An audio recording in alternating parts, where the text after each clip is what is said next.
Horror कहानियाँ थी। गाना। आज 20 सालों बाद रमेश अपनी दुल्हन नैना के साथ अपने गांव के अपने पुराने घर आता है। सभी लोग बहुत खुश थे। रूपा भी अपनी बहू का स्वागत करने में लगी थी। पर ये क्या, रूपा जैसे ही अपनी बहू की आरती उतारने जाती है, अचानक से तेज हवाएं चलने लगती है। घर की लाइट चली जाती है और आरती का थाल का दीपक बुझ जाता है। माँ, ये सब क्या हो रहा है? अचानक से ये मौसम कैसे बदल गया? अरे बेटा, ये गांव है। गांव में अक्सर ऐसा ही होता है। किसी भी वक्त मौसम बदल जाता है और कभी भी लाइट चली जाती है। दीपाली बेटा, किचन से मोमबत्तियाँ तो ले आ। रूपा के कहने पर दीपाली किचन में मोमबत्ती लेने जाती है। लाइट ना होने की वजह से घर में काफी अंधेरा था, इसलिए दीपाली अपने फोन का टॉर्च ऑन करती है और टॉर्च ऑन करते ही उसे महसूस होता है जैसे कोई उसके सामने से गुजरा हो। मुझे ऐसा क्यों महसूस हुआ कि मैंने अभी यहाँ किसी को देखा? क्या सच में यहाँ कोई था या ये सिर्फ मेरा वहम था? अरे दीपाली बेटा, मिले कि नहीं मोमबत्ती?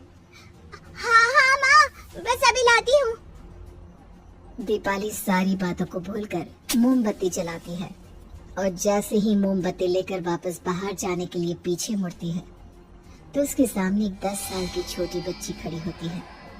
उस बच्ची की एक झलक देखते ही दीपाली डर जाती है और जोर जोर से चिल्लाने लगती है। तभी अचानक से लाइट आ जाती है। दीपाली की आवाज सुनकर शंकर और छोटा भाई पवन उसके पास पहुंचते हैं। क्या हुआ दीपावली बेटा? पापा, मैंने किसी को देखा। दीदी यहाँ पर कोई नहीं है। अंधेरे में वहम हुआ होगा आपको। अब चलो, दरवाजे पर भैया भाभी कब से खड़े हैं।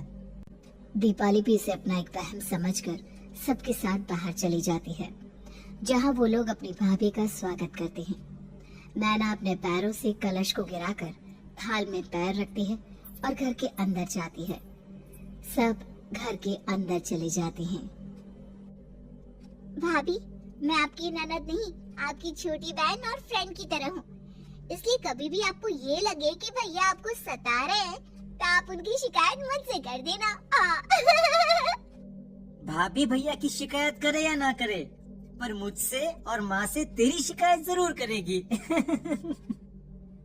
सभी आपस में बैठकर हंसी मजाक कर रहे थे। नैना भी घूंघट किए अपने बिस्तर पर बैठी थी। वो सब आपस में बात कर ही रहे होते हैं कि तभी उन्हें एक अजीब डरावनी आवाज सुनाई देती है और कमरे की खिड़की अपने आप ही खुल जाती है। मुझे इसीलिए गांव पसंद नहीं। गांव में ऐसी ही डरावनी आवाजें आती हैं। मैंने तो सुना है गांव में बहुत सारे भूत भी होते हैं और इस मौसम को पता नहीं क्या हो रहा है। मुझे तो बहुत डर लग रहा है। मैं तो अपने कमरे में जा रही हूँ सोने। बाय भाभी, हम कल बात करेंगे। अब सब अपने कमरे में सोने चले जाते हैं। नैना अपने कमरे में बिल्कुल अकेली थी। कुछ देर बाद रमेश अपने कमरे में आता है और देखता है कि नैना खिड़की के पास खड़ी होकर बाहर की ओर एक टक नजरें लगाकर देख रही थी। क्या हुआ नैना, बाहर क्या देख रही हो? मैं बाहर का मौसम देख रही हूँ रमेश जी। इस मौसम को देखकर ऐसा लग रहा है जैसे आज कोई अपना बदला लेने के लिए आया है। तुम क्या बोल रही हो, मेरी कुछ समझ में नहीं आ रहा। और वैसे भी रात काफी हो चुकी है, अब हमें भी सो जाना चाहिए। चलो। इतना बोलकर रमेश सोने के लिए बिस्तर पर लेट जाता है, पर नैना अब भी खिड़की के पास ही खड़ी होती है। रमेश के सो जाने के बाद नैना अपनी सास के कमरे में जाती है और अपनी सास के पास बैठकर रोने लगती है, जिसे सुन सास की नींद खुल जाती है। बहू, अरे क्या हुआ बहू? रात को यहाँ मेरे कमरे में बैठकर रो क्यों रही है? मम्मी जी, आपने मुझे क्यों नहीं अपनाया? आपको पता है, आपकी वजह से मुझे और मेरे परिवार वालों को गांव वालों के कितने ताने सुनने पड़े। तुम मेरी बहू नहीं है? कौन है तू? मम्मी जी, मैं आप ही की बहू हूँ। आपने मुझे अब भी नहीं पहचाना? इतना बोलते ही नैना की आंखें लाल हो जाती हैं। वो जोर जोर से हंसने लगती है। मौसम का रुख बदल जाता है। कमरे की खिड़कियां और दरवाजे अपने आप ही खुलने और बंद होने लगते हैं। देखते ही देखते नैना हवा में उड़ने लगती है और वो अपनी आंखों के इशारे से अपनी सांस को भी हवा में लटका देती है। तेरी वजह से मुझे और मेरे घर वालों को ताने सुनने पड़े। तुमने जो पाप किया है, तुझे उस पाप की सजा मिलेगी और अब तेरी इस गलती की सजा तेरा पूरा परिवार भुगतेगा। इस तरह से नैना बड़ी ही बेरहमी से अपनी सास को मार डालती है और आराम से अपने कमरे में जाकर सो जाती है। अगली सुबह जब घर वालों को कमरे में रूपा की लाश मिलती है तो उन लोगों के पैरों तले जमीन खिसक जाती है। कल तक माँ बिल्कुल ठीक थी, फिर अचानक ऐसा क्या हुआ रात को कि माँ हम सबको छोड़कर चली गई। सारी गलती मेरी है। बेटे की शादी की खुशी में मैं ही रात को घर वापस नहीं आया और चला गया अपने गांव के दोस्तों से मिलने। अगर रात को मैं अपनी रूपा के साथ होता तो शायद आज वो हमें छोड़कर न जाती। घर में शोक का माहौल पसर गया था, पर नैना को इस बात से कोई फर्क नहीं पड़ रहा था और ये बात कहीं न कहीं पवन को भी समझ में आ रही थी। अब ऐसे ही कुछ दिन बीतते हैं और 1 महीने के अंदर ही अंदर शंकर की भी मौत हो जाती है। पहले माँ छोड़कर चली गई और अब पिताजी। क्या हो गया है हमारे घर को? पता नहीं किसकी नजर लग गई है। भैया ये घर सही नहीं है। हम जब से इस घर में आए हैं कुछ न कुछ बुरा ही हो रहा है। हमें यहाँ से वापस शहर चले जाना चाहिए। जहाँ रमेश, दीपाली और पवन का रो रो कर बुरा हाल था, वही नैना अपने कमरे में बैठी आराम से मेकअप कर रही थी। दीदी मुझे तुमसे कुछ बात करनी है। मुझे लगता है कि इन सब के पीछे भाभी का हाथ है। पवन तू ये सब क्या कह रहा है? तू होश में तो है ना? अगर भैया भाभी ने तेरी ये बकवास बात सुन ली तो उनके दिल पर क्या गुजरेगी? तो भाभी पर इतना बड़ा इल्जाम कैसे लगा सकता है? दीदी आप खुद ही देख लो ना, हम जब से इस घर में आए हैं सब कुछ बदल गया है। शादी से पहले नैना भाभी ऐसी बिल्कुल नहीं थी, पर अब वो किसी से बात नहीं करती, ज्यादातर अकेले अपने कमरे में ही रहती है और कभी उनसे बात करो भी तो न जाने कैसी अजीबोगरीब तरह की बातें करने लगती है। तू पागल हो गया है? आप समझती क्यों नहीं है दीदी? देखो ना, हमारे घर में मौत का सिलसिला शुरू हो गया है, पर भाभी को कोई फर्क नहीं पड़ रहा। वो अभी भी मेकअप कर रही हैं, आराम से खाना खा रही हैं। और दीदी आपको पता है, जिस रात माँ की मौत हुई थी ना, उस रात मैंने भाभी को माँ के कमरे में जाते हुए देखा था। पवन की बातें सुन अब दीपाली के मन में भी शक पैदा होने लगता है और वो इस बारे में रमेश से बात करती है। रात को सब साथ में बैठकर खाना खा रहे थे तभी। कौन हो तुम और तुम ये सब क्यों कर रही हो? क्यों सबकी जान ले रही हो? रमेश जी ये आप क्या कह रहे हैं? मैं भला मम्मी जी पापा जी की जान क्यों लूंगी? मैंने कब कहा कि तुमने माँ पापा की जान ली? नैना तुम तो मेरी पत्नी हो, तुम थोड़ी किसी को मारोगी। नैना तुम नैना ही हो ना? रमेश की ये बात सुनते ही नैना खाना छोड़कर गुस्से में सबको देखने लगती है। नैना की गुस्से भरी आंख को देखकर तीनों भाई बहन डर जाते हैं। तभी नैना जोर जोर से हंसने लगती है। मैं ही तो हूँ, आपकी पत्नी गौरी। गौरी का नाम सुनते ही रमेश के होश उड़ जाते हैं। आखिर कौन है ये गौरी? क्या है इस घर और घर वालों का राज?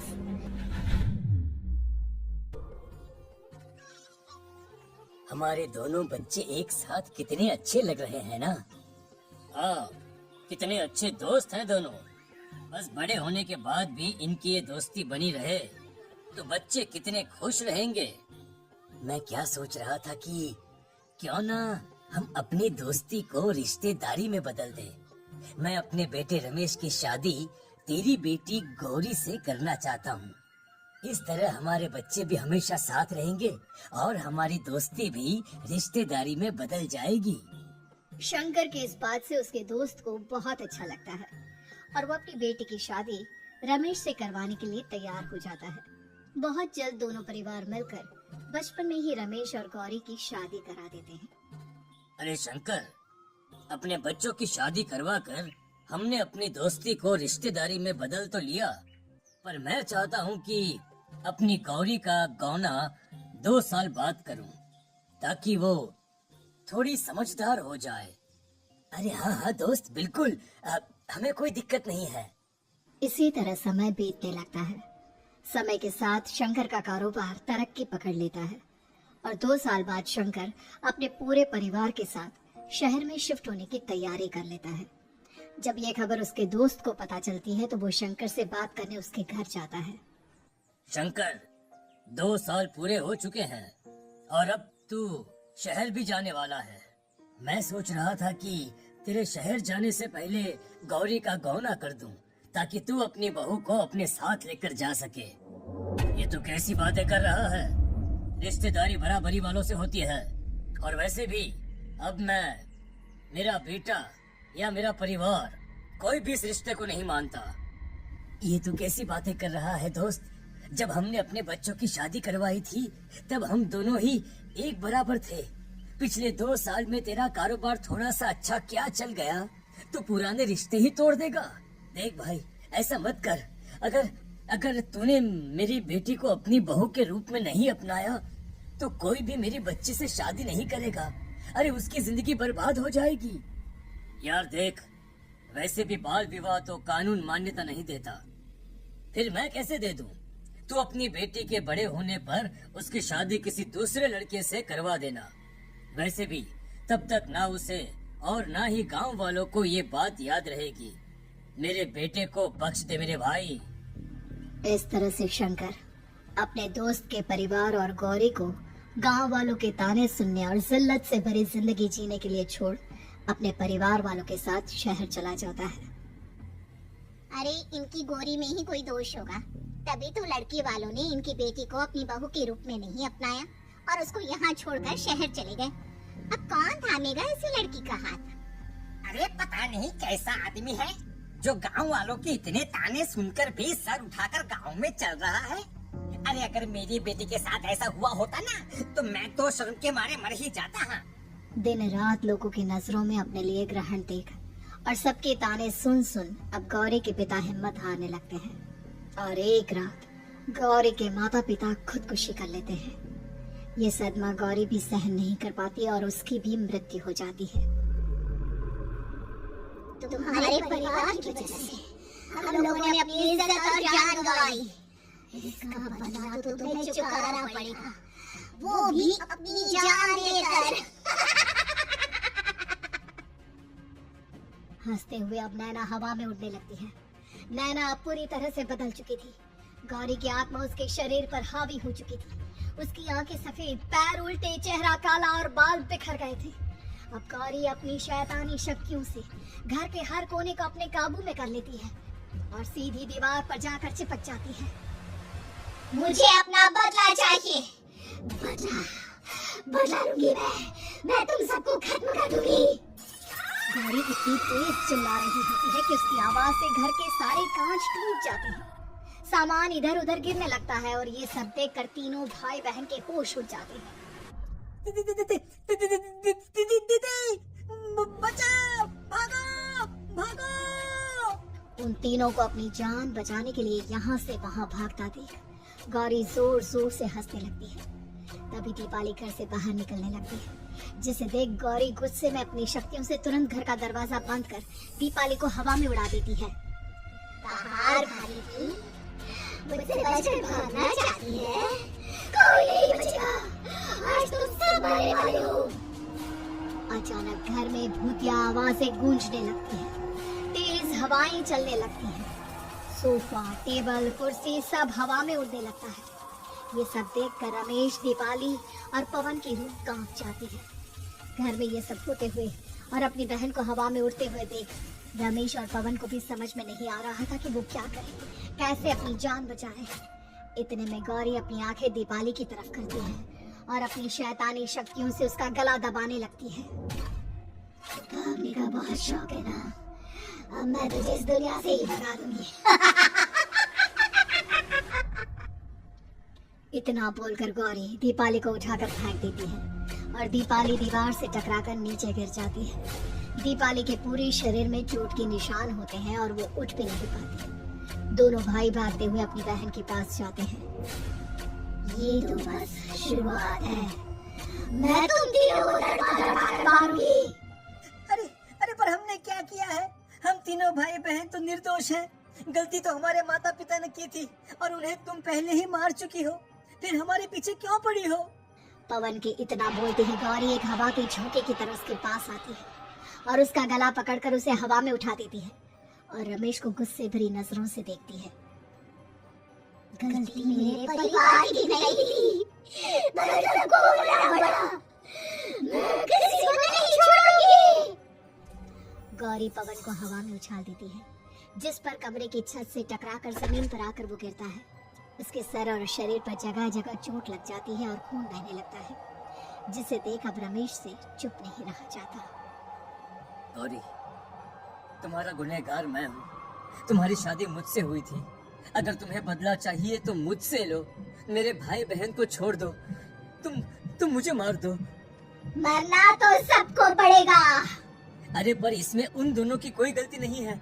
प्लीज, मैं मानता हूँ कि तुम और तुम्हारे परिवार के साथ जो कुछ भी हुआ वो गलत था, पर गौरी मैं प्लीज मेरे भाई बहन को छोड़ दो। उन्हें तो इस बात के बारे में कुछ भी पता नहीं है। उनका इस सब से कोई लेना देना नहीं है। तुम और तुम्हारा परिवार यही चाहता था ना कि मैं तुम्हें अपना लूं। उस समय मैं बच्चा था। मेरे पास इतनी समझ नहीं थी, पर आज मैं तुम्हें तुम्हारे इसी रूप में अपनाता हूँ।